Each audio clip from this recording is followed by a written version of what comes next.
नमस्कार. दिवसाची सुरुवात करूया श्री स्वामी समर्थांच्या नामस्मरणाने. सखी सोबती या माझ्या यूट्यूब चॅनलमध्ये तुमचं मनापासून स्वागत. आजच्या या व्हिडिओमध्ये आपण महादेवाला बेल कसा अर्पण करावा याविषयी माहिती पाहणार आहोत.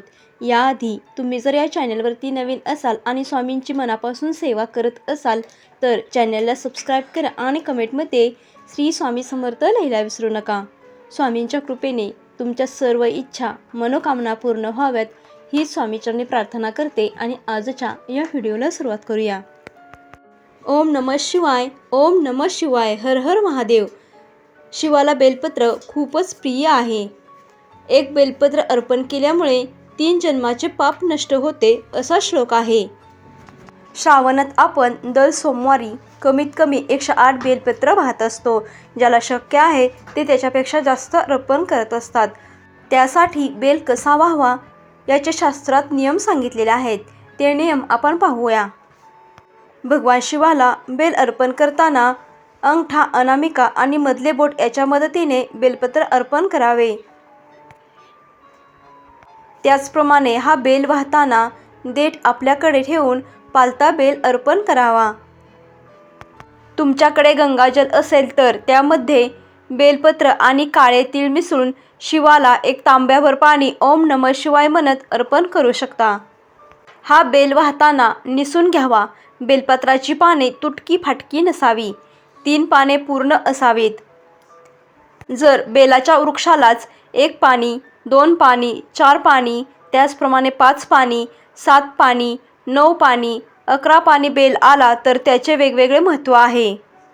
तो बेल पण शिवाला प्रिय आहे कारण त्याचे विशेष महत्त्व आहे. तर हा बेल तोडताना फांदीसह बेलपत्र कधीही तोडू नये आणि फांदीसह कधीही अर्पण करू नये. यामुळे दोष निर्माण होतो. फक्त 3 पाने असलेलेच बेलपत्र भगवान शंकराला अर्पण करावे. बेलपत्र हे निवडून निसून त्याचे देठ काढून स्वच्छ पाण्याने धुवून मगच अर्पण करावा. तुमच्याकडे वेळ असेल तर बेलावर ओम नमः शिवाय किंवा विभूती, चंदन लावून बेल वाहण्याचे अधिक महत्त्व आहे. तुम्ही असा सुद्धा बेल वाहू शकता. बेलपत्र हे सोमवारी तोडू नये. बेलपत्र कधीच शिळे होत नाही, त्यामुळे रविवारीच बेलपत्र तोडून ठेवावे. बेलपत्र तोडताना भगवान शिवाचे स्मरण करीत तोडावे. शिव शिव किंवा हर हर महादेव किंवा ओम नमः शिवाय यापैकी कोणत्याही मंत्राचा तुम्ही जप करू शकता. यापैकी कोणत्याही मंत्राचा जप करीत बेल तोडावा. यामुळे महादेव आनंदित होऊन कृपा प्राप्त होते. सोमवार, चतुर्थी, अष्टमी, नवमी, चतुर्दशी आणि अमावस्या या तिथीला चुकूनही बेलपत्र तोडू नये असे शास्त्रात सांगितलेले आहे. हा माहितीपूर्ण व्हिडिओ तुम्हाला आवडला असेल तर व्हिडिओला एक लाईक नक्की करा. श्री स्वामी समर्थ. जय जय स्वामी समर्थ.